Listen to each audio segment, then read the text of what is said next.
สับเกยเวลาเจ้าล้างหม้อนี่เจ้าต้องใส่สไลด์เนาะ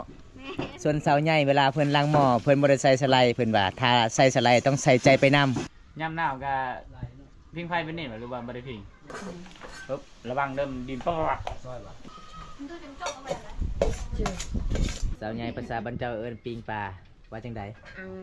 อังอากาหลังจากน้องต้มปลาแกงปลาสุกแล้วน้องก็สิปิ้งปลาต่อสาวใหญ่ตอนนี้จักโมงแล้ว7 โมงแล้วประมาณจักโมงผู้บ่าวมาหาน้องเวลากลางคืนบ่มีเลยช่วงนี้โอ้แสดงว่าผู้บ่าวติดรถสอดเนาะบ่มีผู้บ่าวเลยบ่เนาะคันเวลามีผู้บ่าวมาเล่นแม่แอนกลางคืนก็น่าประมาณ8 โมงเนาะคันผู้บ่าวกลับประมาณจักโมงคันเฮาถึกใจประมาณ11 โมง11 โมง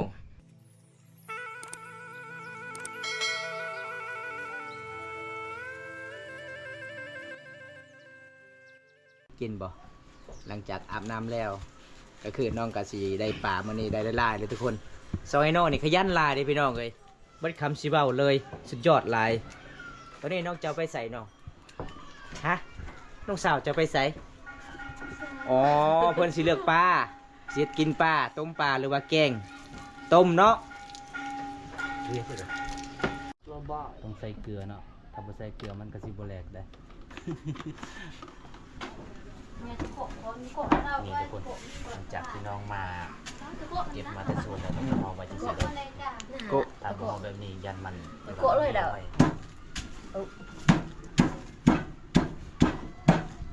ทุกคนหลังจากที่น้องเพิ่นดอกอาบน้ำแล้วก็เฮ็ดข้าวอีกทุกคนขยันใส่ดังปับเลยนะดังไฟส่วนน้องสาวเพื่อนก็สิดังไฟเฮ็ดกินส่วนน้องสาวเพื่อนตำมักเฟสเอื้อยตำพริกเอื้อยน้องน้องดังไฟอันนี้คือผู้น้องโอ้ยเป็นไอแล้วไอยังน้อเฮ็ดกินมื้อนี้เนาะจับเก้ยเฮ็ดกินยังน้อมื้อนี้โอ้ได้ป่าเลยบ่มีแนวมุนเตี้ยวๆป่ะบ่มีเนาะส่วนน้องมันก็ดังไฟเรื่อยๆก็ตำพริกบ่พี่ยังเจ้าตำนะพริกขี้หนูเดี๋ยวเฮาเดี๋ยวรออ๋อภาษาบ้านตะเลงเนาะเดี๋ยวรอคือมันเป็นแห้งทุกคนเด้อ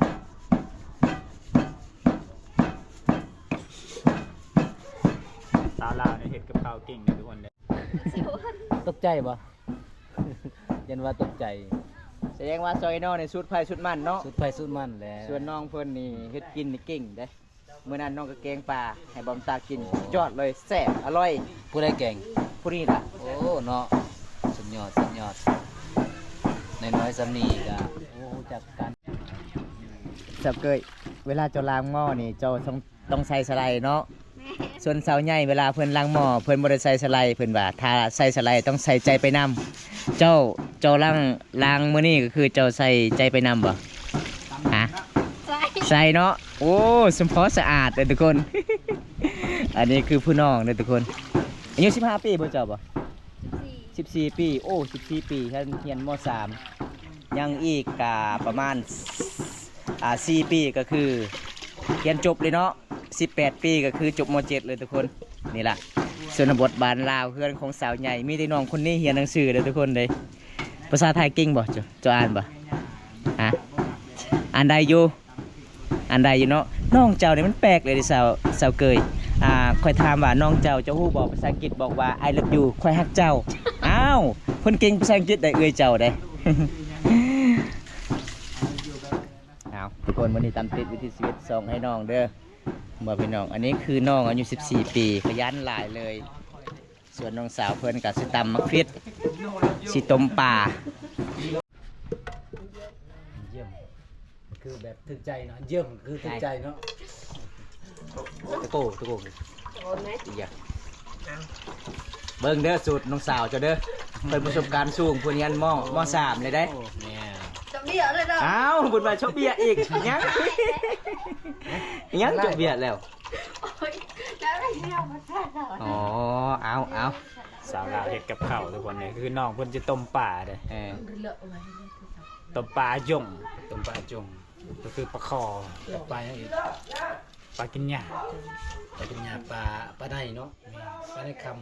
น้องเพิ่นไปใส่หม้องม่านทุกคนนี่ บ่สาวใหญ่สมมุติว่าน้องๆไปหากิน2คนนี่เวลาใส่หมองได้ปลาได้อาหารต่างๆ ก็คือมีได้น้องเจ้าเฮ็ดกินบ่ ซอย เจ้าแสดงว่ามื้อนี้ก็คือน้องเจ้าโอ้คันเวลาเค้กมาคือน้องเฮ็ดกิน แม่นบ่ เจ้าเป็นหยังคือบ่อยากให้กินเวลาเค้กมายันใส่บ่แซ่บบ่นัว กินมันแซ่บ โอ้ ไปกินบ่แซ่บเจ้าเฮ็ดหรือว่าน้องเจ้าเฮ็ดบ่แซ่บ คอยเห็ดมันแซ่บ แล้วไผเฮ็ดแต่ละมื้อน้องสาว มันเถื่อข้าวเถื่อมันแซ่บ อ๋อทุกคนน้องเพิ่นจะได้ต้มปลาก็คืออันนี้เฮ็ดกับข้าว ได้บ่อย เอาเพิ่นว่าใส่มะเขือก่อน ำตะไคร้เด้ตะไคร้ ใส่เผ็ดก็คือมันบ่ได้ขาวเนาะ ปลาเจ๊ไข่เด้ ถ้าใส่บ่ได้เผ็ดมันขาวแฮง ใส่ใจเด้นั่นแหละ ไปเลย โอ้เฮ็ดกับข้าวเก่งเนี่ยถ้าผู้ใดเป็นแฟนนี่เป็นตีฟังไทยมาเนี่ยบ่ผิดหวัง ใส่ตะไคร้จังหน่วยจังนอ หายหนอเนาะ ใส่ลายแซ่บลายบ่โอ้แสดงว่าเจ้าลายใจ เห็นว่าเพิ่นยิ้มเลยก็ว่าลายใจ มันได้ใจนะ ลายใจ บ่ได้ลายใจแต่ลายคน บ่เคยหลายคนบ่เคยหลายคน โอ้ ใจเดียว เออใจเดียว ตะแวล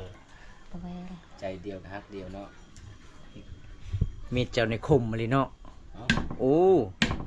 บ่แม่นมีดเจ้านี่บ่มัมจุกมกยืมแสดงนั่งนะ มันคงจะแตก พอดีแล้ว มีดอายทำแหล่ พอดีแล้วมันหอมแล้ว ใส่หม้อแล้วก็หอม จริงๆบ่ใส่ก็แซ่บอยู่แล้วเจ้าเห็นนะ เอาเบิ่งสูตรของน้องเพิ่นก่อน ใส่น้องกับใส่ไหน เอายังสุกเกย ปลาตกใจบ่ไอเอิญบ่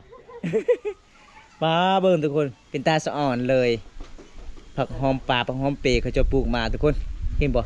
โคตรหลายเลยพี่น้องเคือนของน้องเต็มเลยจุดนี้สุดยอดเลยพอดีแล้วน้องพอดีแล้วสนั่นพอดีแล้วได้หลายแล้วโอ้แสดงว่าน้องสองคนนี่ขยันหลายทุกคนใส่นั่งกันนะเป็นนัวเกลือโอ้ โอ้น้องเพิ่นไปหาผักข้างเนาะพิงพายน้ำเนาะ โอ้ ย่ำหนาวก็พิงไฟเป็นนี่หรือว่าบ่ได้พิงพิงนั่นเนาะตอนเช้าบ่ตอนเช้านี่ไฟลุกหนึ่งเข่าตอนเช้าแม่บ่แม่เลยเนาะตอนแรกก็คือเจ้ากับน้องโอ้เปลี่ยนกันเลยก็คือเจนลายผู้สาวนี่นอนดึก เจนลายกับเจ้าจะลุกหนึ่งเข่านี่เท่าที่เบาใส่เคยมาเขตชนบทนี่แต่เจ้าเสาร์ก็คือ4 โมง5 โมงก็จะลุกหนึ่งเข่าเวลากินข้าวตอนแรกก็คือกันนะจะกินเต้อันนั้น เลอะชื่อ ตะเว้นทุกคนนะ เอาใส่ป่าลงเลย ได้ป่า โอ้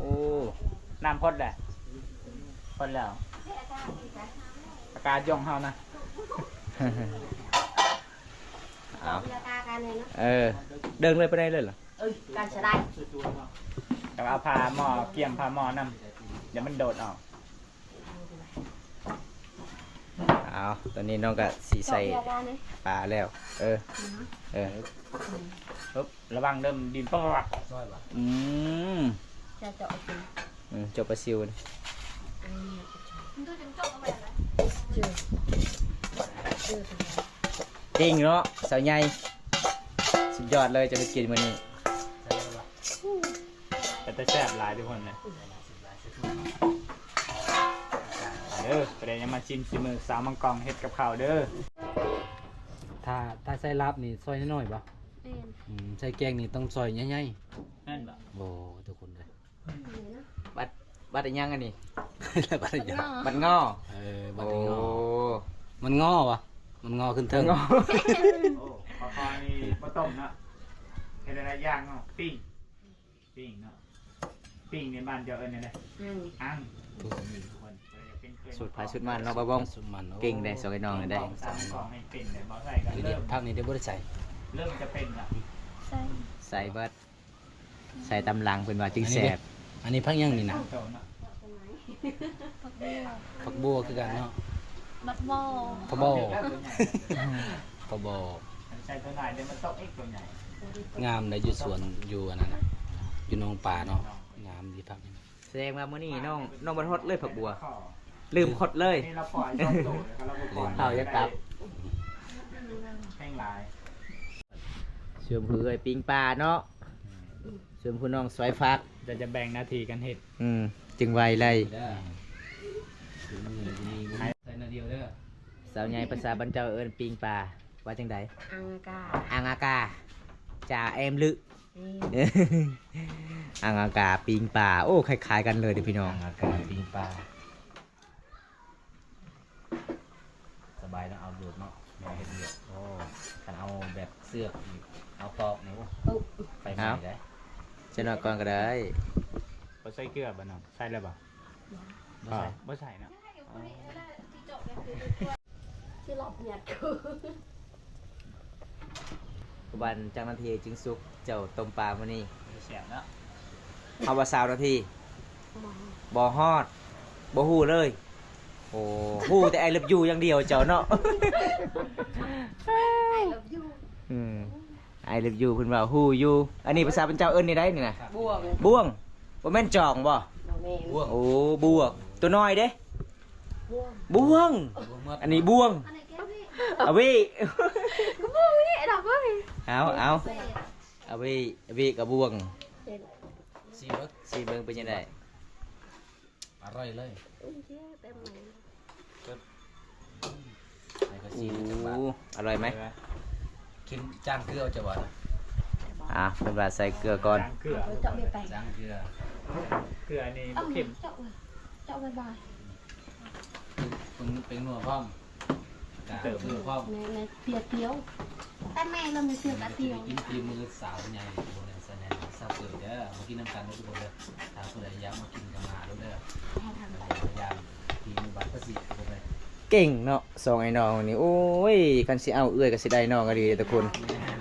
ซอยกันเฮ็ดซอยกันไปเลย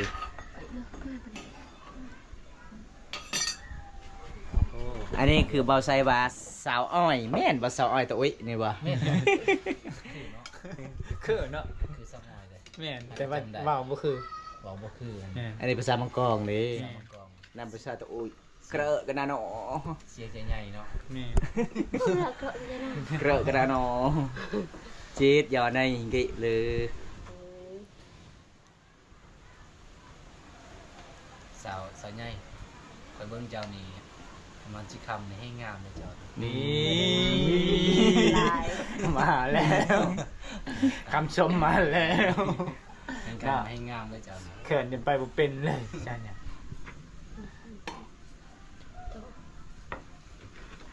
อันนี้ต้องใส่ยังใส่ผักโอ้สุกเลยเนาะ โอ้ ใส่เบิดเลยแสบหลายปลา ใส่ใจไป เป็นตาแสบหลายทุกคน ห้ามทุกคนเลย หอมเลยเด้อ น่าสิแสบ อันใหญ่สุกเลยป่ะ เรียบร้อยเนาะ ชิมอีกแล้วเนาะชิมไป สี ชิ บิ ม ง มา เนาะ น้ำชิบกแล้วหน่อย หลังจากน้องใส่เกลือแล้วก็ใส่บิงนัวตื้มนะครับเจดซีมได้2 เทื่อซีม3 เทื่อซีมหมดแหละ แต่แม่อ๋อเพิ่นบ่กล้าจับเลยบ่คือเพิ่นนึ่งข้าวนี่เพิ่นจับเลยหมอ จับแล้วก็ โอ้ แสดงว่ากระทาหมดเลยเนาะกลางคืนเนาะ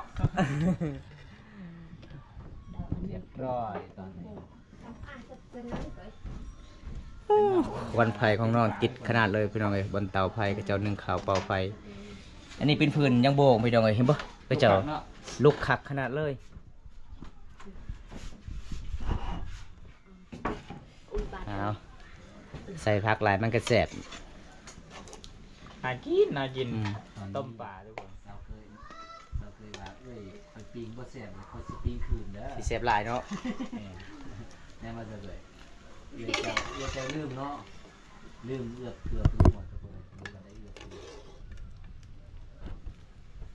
อันใดถั่วจังหน่อยมันก็แห้งโกนนี่เนาะเวียดเนาะสาวใหญ่ ส แม่นถ้าเคนนี่เอาผัวเลยคือแบบเฮ็ดเวียงหนัก ดีเวียดนามเลย ที่นี่ คือสาวไทยอู้สุดยอดเลย แม่นคือทุกอย่างก็คืออยู่กับเมียบ่ บ่ได้แบ่งให้พ่อให้แม่บ่ว่าหยังเขาจะตักหมดเลยน้องตักหมดเลยอีพ่อแม่จะบ่ได้กินกะยา ก็ กินแล้ว โอ้กินแล้ว ก็ย่อบ่วงบ่เลย บ่บ่งยองงามเด้ โอ้บ่วง พอดีแล้ว บ่ มัน วง ลาย ส่ง แล้ มาว อัน ได้ นั้น จุ่มเนาะไอ้พลอยเมย์เนาะ หลังจากน้องต้มปลาแกงปลาสุกแล้วน้องก็สิปิ้งปลาต่อ ปิ่งแปลว่าอ่าง อ่างอากาศ อ่างอากาศจุ่ม จ่ง นี่ล่ะคือเอิ้นมาวิถีชีวิตจริงเลย ขยันอีหลีอีหล่อเลยทุกคน รับว่า เอ้ย อย่ามา ใส่ อย่ามัน รุดแหละ แล้ว นี่ทุกคนผากเทิงหนุ่มๆทางลาที่ยังโสดถ้าพอได้อยากมาเยี่ยมมายามบานสองไอ้น้องนี่บอกเลยว่าบ่ผิดหวังทุกคนอีฟอยแม่ของเพิ่นนี่ใจดีพี่น้องเอ้ยเวลาแขกมาเยี่ยมมายามแม่นเพิ่นต้องยอมพาข้าวให้กินบอกลูกบอกหลานพี่น้องเอ้ยเห็นบ่สุดยอดเลยบ้านหลังนี้ทุกคนสาวลาวใจดี งามใจก็ดี แม่น เอา เอ้ย ระวังเลยน้องเลยมันดีใจ ใจดีแล้วก็งามทุกคนเขตนี้ฉันไล่สาวลาวใจดีเบ่ทุกคนนะตอนหับเวลาเฮามาเยี่ยมมายามแม่คันบ่ได้กินข้าวก็คือน้องเพิ่นจะบ่ให้เมื่อแล้วก็บ่ให้กลับบ้านเนาะ เป็นตามประเพณี โอ้ ชุมเผ่ามังกร นี่ อ้าวสาวเกยสาวเกยบ่จ้ะบ่สาวใหญ่เอิ้น FC กินข้าวนำกันเด้อจ้ะ ข้าวนำกันได้ FC อันนี้คือกินอาหารแรงเนาะโอ้กินข้าวแรงทุกคน เอิ้นไม่ทราบรู้ จะดอยยืด จะดอยเยอะกึบ่ จะดอยเด้อแชมป์อายเอ้ยบ่แม่นบ่ อ้าวมาทุกคน ก็คือมากินข้าวแหล่งนำน้องๆเด้อทุกคนเด้อสาวเกยกับสาวใหญ่เป็นมีอาหารป่าในมื้อนี้ แม่ มาตอนทำทีมงานเฮาอา ใจดีเนาะใจดีเนาะ จกแล้วแม่ เอากินน้ำกันทุกคน ทุกคนถล่ำได้ มา บ่หน่อยก็หลายเนี่ย จวด เดี๋ยว พี่น้อง บอกว่าเฮารังเกียจ เป็นตามประเพณีเลยทุกคน เอาทุกคน แซ่บเนาะส่วนใหญ่จะเฮ็ดกินเนาะเก่งหลาย แซ่บอีหลีทุกคน ทะเลไป จมป่า อืม แซ่บใน แซ่บ ป่า แซ่บ เด้อ ตะวันแอมไหม แซ่บหลาย เอาเมียมัน อ๋อแสดงว่า4คน อร่อยอร่อย 5 คน 5คน บ่ใส่บ่ได้กินบ่บ่ใส่ เอาเลยเลย เนี่ยบ่เศร้าก็อิ่มบ่ แม่นเห็นหน้าน้องก็อิ่มงามแต่หักเฮ็ดกับข้าวเก่งเด้อทุกคนเด้อแนวภาพว่าน้องๆก็จะเฮ็ดกับข้าวเก่ง มาเด้อทุกคนกินน้ำกันเด้อ ๆป้าก็ใส่หมองเอง อืม เฮ็ดเองหาเอง แซ่บหลาย กินเอง แต่มีว่าบ่ใส่แล้วว่าสิลงเนาะ แม่น เบาวงโลก บ่ใส่บ่ได้เอามาสุดมาทุกคนสุดนี่ก็ยังบ่ได้อาบน้ำอยู่2มื้อแต่กรุงเทพพุ่นเลยทุกคนนี่ลุยมาฮอดขามมาฮอดเมืองนอกเลยยังบ่ได้อาบน้ำเลยเพราะว่าอาบที่กรุงเทพก็เลยลงมากับเวะเอารถอยู่เฮือนก็ขึ้นมาพี่เลยเพราะว่าบ่มีคลิปลงให้ทุกคนได้ชมทุกคนเลยบ่ใส่ก็เฮ็ดงานนำเฮ็ดคลิปนำให้ทุกคนได้ชมนำเฮ็ดไลฟ์บอลป่านนี้ก็ยังบ่มีเงินอยู่ทุกคนเลยก็ขอบคุณทุกคนนะที่สนับสนุนแล้วก็อายใหญ่เพิ่นให้ค่าน้ำมันรถตลอดเลยนะที่เดินทางถ่ายคลิป กินแม่สาวใหญ่ ขอให้อายเป็นอยู่ดีมีแฮง กินแล้ว ขอให้ร่ำให้รวยเด้อทุกคนเด้อ กินตอนใดวะนานแล้ว อยากกินข้าวกินน้ำแล้วเฮาก็จัดตามประเพณี อ่ะทุกคน ของชมพามุงกอง ได้ย่อแล้วเฮ้ยได้ยกแล้วบัดนี้กินเองแล้ว ใจละลายใจละลาย น่าฮักหลายเนาะสองไอ้น้องนี่เนาะ แม่น โอ้ พูดบอลหอยเพิ่น ซอยกันเฮ็ดซอยกันไปเลย คนหนึงยกคนหนึงก็ติดข้าวเนาะ แมนอายขอบ่ได้กลับก่อนเด้อ ได้บ่ ได้ อยู่นำกันเลยได้บ่ โอ้ยหยอกน้องทุกคน ตอนนี้เฮากะกินข้าวกินน้ำแล้วเฮาก็สิกลับกันเด้อน้องเด้อมื้อนี้ก็ขอขอบใจหลายที่พาทีมงานเฮาได้รับชมวิถีชีวิตน้องหากินอาบน้ำบ่สุดม่านมื้อนี้ก็ครั้งแรกเลยเดินทางหมู่บ้านประเสียได้ก็คือเพื่อนหลังน้องนี่ใจดี อีพ่อยแม่เจ้าก็ใจดี ขนาดน้องได้ปลาน้องก็ย่อให้เฮากินเบิดอีพ่อยแม่น้อง จะ บ่ บ่ ได้ จงกันเลยเนาะ บ่ได้แบ่งเลย ใจดีได้อสุดยอดได้อ แม่น ถ้าบ่ได้เอาสาวใหญ่นี่บอกเลยว่าบ่ผิดหวังแน่นอนขาดอง50ล้านเนาะ 50 ล้านเลย50ล้าน ทุกคนเลยกะค่อนข้างหนัก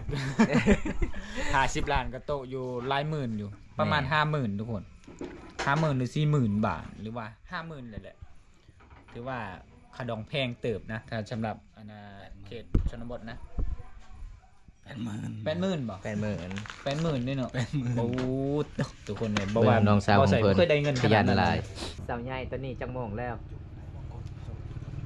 อ่ะ7:00 แล้วประมาณจักโมงผู้บ่าวมาหาน้องเวลากลางคืน บ่ได้ไปหา บ่มีเลยช่วงนี้ โอ้แสดงว่าผู้บ่าวติดรถสอดเนาะ บ่มี บ่มีผู้บ่าวเลยบ่น้องคันไปหาตลอดก็คือมีแต่ทีมงานบ่าวบอมตาโอ้มื้อนี้ก็ตามติดวิถีชีวิตน้องทุกคนเพราะว่าคันเวลามีผู้บ่าวมาเล่นแม่แอนกลางคืนก็น่าประมาณ 8:00 เนาะคันผู้บ่าวกลับประมาณจักโมงคันเฮาถึกใจ ประมาณ11 โมง 11:00 คันคือทีมงานเฮา3คนสิน้องบ่ถึกใจได้ให้กลับเลย กลับเลยให้กลับตั้งแต่เว้นไปเลย เอาทุกคนมื้อนี้ก็บ่มีหยังหลายสิฝาก FC นะครับชมคลิปนี้แต่จนจบก็ขอให้อยู่ดีมีแห้ง แห่งคำแห่งงาม ขอให้ร่ำให้รวยปรารถนาสิ่งใดขอให้ได้สิ่งนั้นเด้อทุกคนเลยมื้อนี้น้องๆก็สินอนแน่เมื่อยหาอยู่หากินนอนหลับได้เงินหมื่นเด้อน้องเด้อตื่นนอนก็หาได้แฟนงามๆมื้อหน้าเด้อน้องเด้อคลิปหน้าพบกันใหม่เนาะขอกล่าวคำว่าสวัสดีค่ะบ๊ายบาย